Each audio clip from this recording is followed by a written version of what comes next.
Hello everyone, triple three angel guidance tarot में आप सबका बहुत बहुत स्वागत है। आज की रीडिंग है कन्या राशि की। सन या मून में जिनकी भी कन्या राशि है, वर्गो साइन है, उनके लिए है ये रीडिंग। और कार्ड के माध्यम से जानेंगे कि कैसा रहने वाला है, कैसे चल रहा है नवंबर का मंथ और आने वाले दिन कैसे रहने वाले हैं। और कुछ कारणों से लेट से मैं रीडिंग कर रही हूँ, लेकिन जिन तक भी जो मैसेज पहुंचना है वो पहुंच जाए, इसलिए मैं ये रीडिंग कर रही हूँ। तो देखना नहीं देखना आपके अपने स्वयं के हाथ में है। आपको अगर देखने की इच्छा हो तो देखिए, ना देखने की इच्छा हो तो ना हो देखिए। अगर रीडिंग पसंद आती है तो लाइक और शेयर जरूर करें, साथ ही साथ चैनल को सब्सक्राइब करें। और जिन्होंने पहले सब्सक्राइब किया हुआ है उन सबका बहुत बहुत धन्यवाद मेरे चैनल को सब्सक्राइब करने के लिए, मुझे सपोर्ट करने के लिए। तो चलिए देखते हैं कन्या राशि के लोगों के लिए नवंबर का मंथ कैसे चल रहा है और आने वाले दिन कैसे रहने वाले हैं, क्या गाइडेंस है आप लोगों के लिए।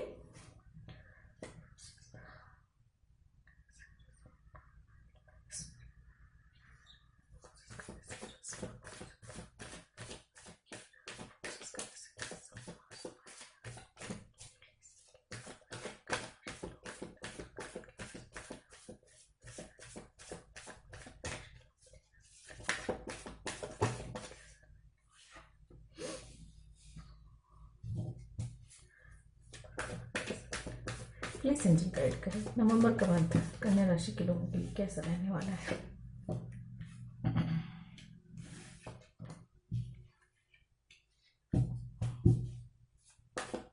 प्लीज एंजल गाइड करें नवंबर का मंथ कन्या राशि, वर्गो साइन, सन या मून में जिनके भी है उनके लिए कैसा रहने वाला है।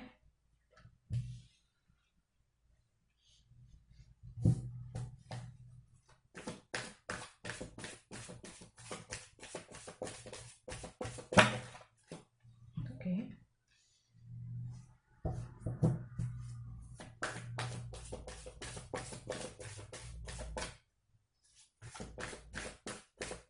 One more card please.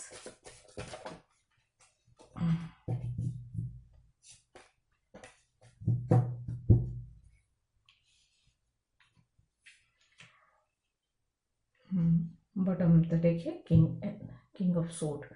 अच्छी बात यह है king of sword, queen of sword pair आए हुए हैं। बहुत रेयर ऐसा होता है कि पेयर आते हैं। तो आप लोगों के लिए जो कार्ड्स है, एस ऑफ वॉन्स है, फाइव ऑफ कप है, क्वीन ऑफ वॉन्स है, सॉरी क्वीन ऑफ सोर्ड है, हैंगमैन है, S of sword, king of cup और बॉटम ऑफ द डेक है किंग ऑफ सोर्ड। मैं यहां से भी निकाल लेती हूँ, उसके बाद डिटेल में आपको बताती हूँ क्या गाइडेंस है आप लोगों के लिए। Please angel guide.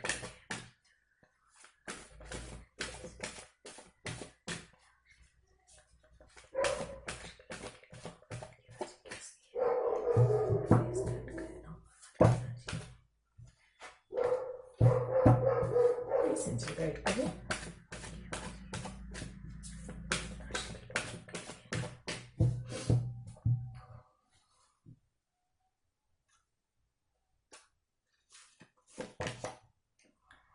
Indecision number 8। मुझे लग गई था डोर टू वैल्यू नंबर 31।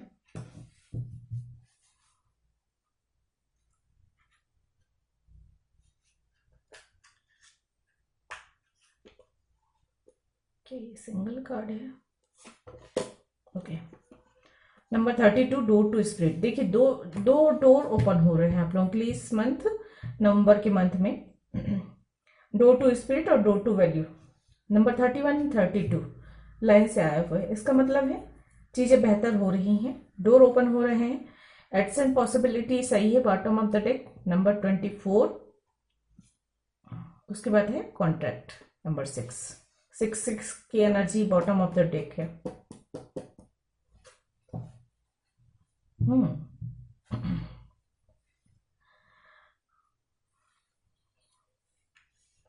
देखिए आप लोग के जीवन में कुछ रुकावटें आई हैं, कुछ काम में रुकावटें आई हैं और कुछ परेशानी अनुभव कर रहे हैं, कुछ लॉस की फीलिंग अनुभव कर रहे हैं। या कुछ ऐसे स्टक वाली फीलिंग है। इस सिचुएशन ऐसी हो सकती है आप लोगों में से किसी की कि स्टक हैं, आगे बढ़ नहीं पा रहे हैं। कुछ नई शुरू हो सकता है, किसी के लिए ये भी हो कि कुछ नई शुरुआत तो की लेकिन वो शुरुआत सही नहीं रही, काम अच्छे से नहीं चला, बिजनेस अच्छे से नहीं चला, या फिर कोई अगर रिलेशनशिप है वो अच्छी नहीं चली। शुरुआत तो अच्छे से हुई थी लेकिन अच्छी चली नहीं, उसकी वजह से लॉस, सेपरेशन या स्टक वाली एनर्जी रही है। तो ये एनर्जी जो है क्यों ऐसा है, क्योंकि इसका मुख्य रूप से कारण मुझे जहां पे नजर आ रहा है वो है पास्ट लाइफ के कर्मा या आपके पास्ट के कर्मा, या फिर माता पिता की ही अपने कर्मों की वजह से, आपके अपने माता पिता के कर्मों की वजह से। क्योंकि जो हमारी पुरानी पीढ़ी होती है वो जो कर्म करती है उसका भी फल हमें मिलता है। जैसे उन्होंने अच्छा कर्म किए तो उसका पुण्य भी मिलेगा, उन्होंने कुछ गलत कर्म किए, किसी का दिल दुखाया, किसी को तकलीफ पहुंचाई, तो उन कर्मों का भी हमें भोगना पड़ता है। तो ऐसा नहीं कि सिर्फ हमारे कर्म होते हैं, पिछली पीढ़ी, माता पिता, दादा दादी, नाना नानी, इवन भाई बहन भी जो करते हैं उसका भी पाप और पुण्य दोनों का ही अंश थोड़ा ना थोड़ा जीवन में उतरता है। तो यहाँ पे मुझे जो नजर आ रहा है, जो ये सिचुएशन नजर आ रही है मुझे, वो जो है आपके कर्मों की वजह से। अभी हम आपका ही लेके चलते हैं, मैं आपकी तरीके से बात करेंगे क्योंकि जो भी है सबका अपना अपना अलग अलग है। जो भी है कर्म बुरे हैं इस जिसकी वजह हुए हैं उसकी वजह से है। तो यहाँ पर अपने कर्मों को सही करना है आपको। जो मुझे नजर आ रहा है वो मैं बता रही हूँ, अपने कर्मों को सही करना है। अब देखिए, दूसरे ने अगर कुछ कर्म गलत किए हैं उसको हम कुछ नहीं कर सकते, लेकिन हाँ उसके लिए प्रायश्चित कर सकते हैं किसी प्रकार से। या अगर किसी कोई बुरा कर्म है, उसका बुरे कर्म को कट करने के लिए आप जो है अच्छे कर्म बढ़ा दीजिए अपने। दान पुण्य, पेड़ लगाना गरीबों की, या जरूरतमंद लोगों की मदद करना, ये आपसे जो भी हो सकते, पशु पक्षी जीव जंतु इंसान, किसी के लिए भी जो भी भले कर्म आप कर सकते हैं उनकी मात्रा बढ़ा दीजिए, ज्यादा से ज्यादा करिए। उससे क्या है कि जो किसी के द्वारा भी किए गए बुरे कर्म हैं, चाहे आपके हैं, चाहे इस जन्म के हैं, चाहे पिछले किसी जन्म के हैं, उनका प्रभाव थोड़ा सा, बुरे कर्मों का प्रभाव कम होगा और आपको थोड़ी राहत मिलेगी, ये नजर आ रहा है। तो अब ये सारी बातें सबके लिए नहीं होंगी, अगर कोई विपरीत परिस्थितियों में है तो ये उपाय कर सकते हैं जिसके द्वारा वो जो है उनको थोड़ी राहत मिलेगी और थोड़ा वो आगे बढ़ पाएंगे।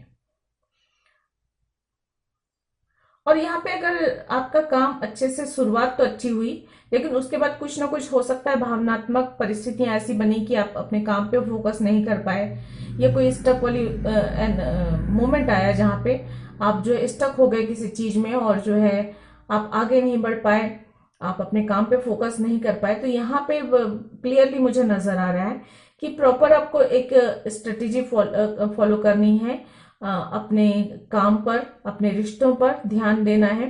हो सकता है कुछ मेजर डिसीजंस लेने पड़े, जो डिसीजन हो सकता है बहुत कठोर हो, और कई बार जो कठोर डिसीजन होते हैं उनकी वजह से या तो स्वयं को थोड़ा कॉम्प्रोमाइज करना पड़ता है, या दूसरों को कॉम्प्रोमाइज करना पड़ता है, या दुख होता है, या थोड़ी परेशानी अनुभव होती है। आसान नहीं होता है। कुछ निर्णय जीवन में ऐसे भी लेने पड़ते हैं जो आसान नहीं होते लेकिन भलाई के लिए जरूरी है तो लेने पड़ते हैं। किसी किसी के लिए मैं ये भी कह सकती हूँ कि कम्युनिकेशन सही नहीं होने की वजह से भी आपका काम रुका है, अटका है।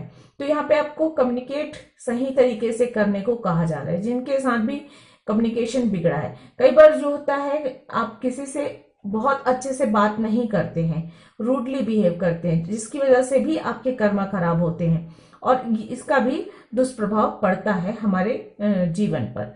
तो यहाँ पर भी जिनके साथ अगर आपने पास्ट में या वर्तमान समय में ही किसी के साथ बहुत ही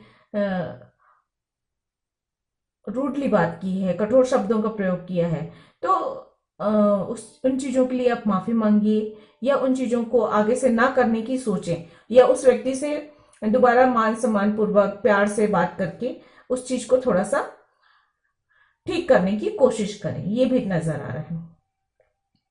कम्युनिकेशन जितना बेहतर होगा आपको सफलता उतनी ज्यादा अच्छे से मिलेगी। ये मान सम्मान बढ़ाने वाला होगा, आपकी जीवन में स्टेबिलिटी लाता हुआ नजर आ रहा है। डोर टू स्पिरिट और डोर टू वैल्यू, मतलब यहाँ पे ये है कि आपके लिए दरवाजे खुल रहे हैं, या तो फिर आपके रोजगार के, आपके काम के, या अगर आप कोई काम कर रहे हैं तो उसमें संभावनाएं बन रही कि आपकी उन्नति हो, पदोन्नति हो, आपको धन लाभ हो, इसकी भी संभावना इस मंथ में बन रही है।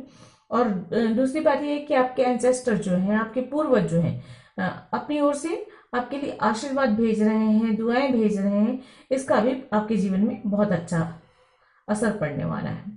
किसी के लिए ये भी कह दूं कि आपको जिंदगी दोराहे पे खड़ी कर रही है, या ये तो यूनिवर्स का फैसला है, और या तो फिर ये कर्मों की वजह से हो रहा है, या तो आपकी टेस्टिंग ली जा रही है इसलिए है, या लेकिन ये संभावना है कि आपको कुछ मेजर डिसीजन, दो रास्तों में से एक रास्ता, दो इंसानों में से एक इंसान, दो कैरियर में से एक कैरियर चुनना पड़ेगा, क्योंकि यहाँ पे एट्स एंड पॉसिबिलिटीज है। तो हो सकता है बहुत सारी आपके लिए दरवाजे खुल जाएं किसी चीज के, ऑप्शंस बहुत ज्यादा हों, वो ऑप्शंस आपको परेशान कर सकते हैं, वो ऑप्शंस आपको कंफ्यूज कर सकते हैं। आपको बहुत ही सोच समझकर अपनी बुद्धि से, धैर्य से सही डिसीजन लेना है। दो रास्तों पर खड़े कर सकते हैं जिंदगी आपको, या तो इम्तिहान लेने के लिए, या आपके भाग्य में ऐसा है इसलिए। तो वहां पर भी आप कौन सा रास्ता चुनते हैं ये निर्धारित करेगी कि आप कहां पे पहुंचेंगे, कितने कामयाब होंगे। तो ऐसी परिस्थितियों में थोड़ी सी उलझा सकती है जिंदगी जो है आपको, लेकिन यहाँ पर मुख्य रूप से मैं अगर कहूं तो आप लोगों को बहुत इस मंथ में अगर कुछ मेजर डिसीजन लेने हैं तो बहुत समझदारी से, सोच समझकर, और अगर ये 3D वर्ड से रिलेटेड है, आपके पैसों से, आपकी शिक्षा से, आपके सामाजिक स्तर से रिलेटेड है, तो वहां पे आपको बहुत प्रैक्टिकल होकर निर्णय लेना होगा, सोच समझकर, धैर्यपूर्वक। और अगर रिश्तों से संबंधित है, आपके बच्चे, आपकी पत्नी, माता पिता, उनसे जुड़े संबंध, तो यहाँ पे आपको थोड़ा सा भावनात्मक रूप से थोड़ा सा सोच समझकर और सबका हित देखकर जो है आपको निर्णय लेने की जरूरत है, आगे कदम बढ़ाने की जरूरत है। जो खो गया, जो वक्त गुजर गया, उसमें आपको नहीं फंसना है, बल्कि अपना फोकस अपने काम पर लगाना है। जो परिस्थितियां आपके हाथ में नहीं है, जो जिनमें आप कुछ नहीं कर सकते, उसे ईश्वर पर के चरणों में छोड़ देना, डिवाइन को सरेंडर कर देना बहुत अच्छा है। अच्छी बात यह है कि आपके लिए दरवाजे खुल रहे हैं संभावनाओं के, लाभ के, तो बहुत सारे आपके लिए सुख के पल आने वाले हैं, और ब्लेसिंग्स भी आ रही है। तो आपके एंसेस्टर्स का आशीर्वाद है, तो आपके लिए आसान होगा। अगर कोई परेशानी है तो वहां से बाहर निकल जाना, कोई कठिन निर्णय लेना है तो उसको ले लेना आसान होगा। या अगर आप कोई लॉस फील कर रहे हैं, दुखी हैं, परेशान हैं, कोई सेपरेशन वगैरह वाली स्थिति बनी है, तो वहां पर भी आपको राहत मिलती हुई नजर आ रही है। किसी के लिए मुझे बहुत स्ट्रांगली नजर आ रहा है, अगर आप लॉन्ग डिस्टेंस कनेक्शन में हैं और यहाँ पे अगर कोई कनेक्शन है और वो कनेक्शन टूटा है, या ब्रेकअप हुआ है, सेपरेशन हुआ है, या लड़ाई झगड़े हुए हैं, या किसी बात को लेकर जो है आप दोनों के बीच में मनमुटाव हुआ है, आप लॉस की फीलिंग कर रहे हैं, तो यहाँ पे कम्युनिकेशन जो है एक बेहतर तरीका होगा कि अपनी बात को रखना, सामने वाले को समझना, अपनी समस्याओं को समझाना, ये जो भी परिस्थितियां हैं उनको बातचीत करके उसका हल निकालना बहुत ज्यादा जरूरी है। कम्युनिकेशन के द्वारा ही आप इस दुख से, इस परेशानी से बाहर निकल सकते हैं, ये यहाँ पे कहा जा रहा है। अगर आप किसी को ऑफर देना चाहते हैं, प्रपोज करना चाहते हैं, तो मंथ अच्छा है, आप प्रपोज कर सकते हैं। कोई नई शुरुआत होगी, नई दोस्ती, नए रिश्ते, नया काम, बच्चे का बर्थ, इसकी संभावना हो रही है। और यहाँ पे बहुत सारी संभावनाएं भी आपके लिए, संभावनाओं के द्वार खुलते हुए नजर आ रहे हैं मुझे। तो ओवरऑल एनर्जी कहूँ तो काफी अच्छी है। हेल्थ इश्यू अगर किसी चल रही है तो आप अपने हेल्थ पर ध्यान दें और प्रॉपर ट्रीटमेंट लेना जरूरी है। खासकर अगर आप भावनात्मक रूप से वीक फील कर रहे हैं, उदासी फील कर रहे हैं, डिप्रेशन में जा रहे हैं, तो उसे बिल्कुल भी इग्नोर ना करें, उस पर आपको ध्यान देने की बहुत ज्यादा जरूरत है। नंबर 5 की एनर्जी है, बदलाव संभव है। 6 की एनर्जी है, रीथिंक करना है। जो भी निर्णय लेते हैं उसे दोबारा सोचें, अच्छे से सोच समझकर निर्णय लें।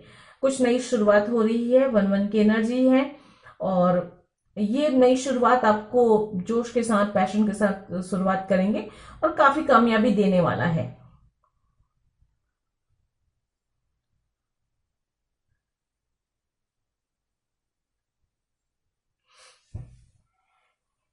और एनर्जी सही है, अच्छी है, बेहतर है और अगर आप सोच समझ के निर्णय लेते हैं, आगे बढ़ते हैं तो आने वाले दिनों में काफी कुछ चीजें बेहतर होंगी।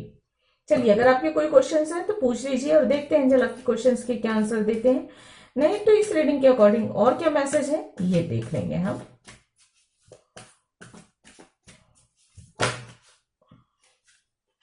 रिकंसिडर का कार्ड खुद से ओपन हुआ है।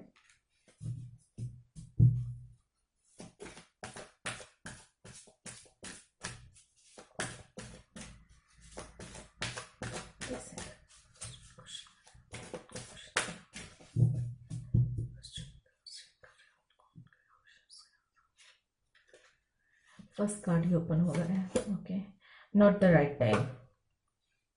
किसी के लिए ये भी यहाँ पे है कि अभी सही समय नहीं है, थोड़ा रुकना है, थोड़ा धैर्य रखना है। कुछ चीजों को अभी नहीं निर्णय लीजिए, आगे के लिए टाल दीजिए, टालना उचित होगा। Look for a sign. तो देखिए यहाँ पे ये कहा जा रहा है कि थोड़ा रुकिए, थोड़ा सा धैर्य रखिए और सही मौका, सही समय का इंतजार कीजिए और जब आपको साइन मिलता है कि ये सही मौका है, यहाँ पे आगे बढ़ना है, तो वहां पर आगे बढ़ना, वहां पे सही निर्णय लेना, वहां पे कदम आगे बढ़ाना, वहां पे चीजों को करना बेहतर होगा। Within the next few week है बॉटम ऑफ द डेक। तो अगले कुछ हफ्ते जो हैं आपके लिए महत्वपूर्ण होंगे, बदलाव लाने वाले हो सकते हैं। चलिए गाइडेंस देख लेते हैं आप लोगों के लिए क्या है।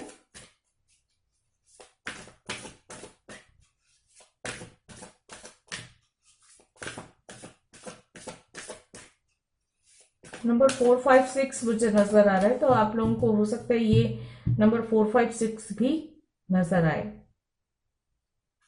और बहुत ही स्ट्रॉन्ग नंबर होता है ये 4, 5, 6 की एनर्जी जो होता है। What do you need to release?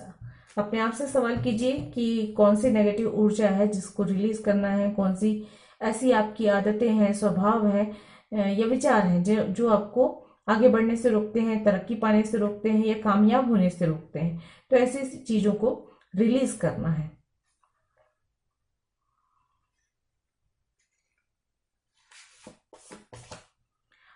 Luck is on your side. तो देखिए भाग्य आपका साथ दे रहा है, लक आपके साथ है, क्योंकि अगर लक साथ नहीं देता तो आपको आपके एंसेस्टर्स का आशीर्वाद नहीं मिलता, आपके लिए डोर टू वैल्यू ओपन नहीं होती। ठीक है, और जो नई शुरुआत हो रही है वो आपका भाग्योदय करने वाला है, इसकी संभावना भी बन रही है। You and your love ones are safe. तो आपको चिंता करने की जरूरत नहीं है, आप और आपके लव वंस जो हैं सेफ है, आशीर्वाद प्राप्त है। The answer you need are coming. तो जो भी क्वेश्चन आपके दिल दिमाग में घूम रहे हैं, जो भी परेशानियां हैं, उन सब का हल मिलता हुआ, आंसर मिलता हुआ आने वाले दिनों में नजर आ रहा है। तो ये थी आप लोगों की रीडिंग। आई होप आप लोगों को पसंद आई होगी। अगर ऐसा है तो प्लीज लाइक कीजिएगा, शेयर कीजिएगा और सब्सक्राइब कीजिएगा मेरे चैनल को। मैं मिलती हूँ इसी तरह की अन्य किसी रीडिंग में अगले किसी वीडियो में। तब तक मेरे वीडियोस को देखने के लिए आप सबका बहुत बहुत धन्यवाद। गॉड ब्लेस, थैंक यू, नमस्ते।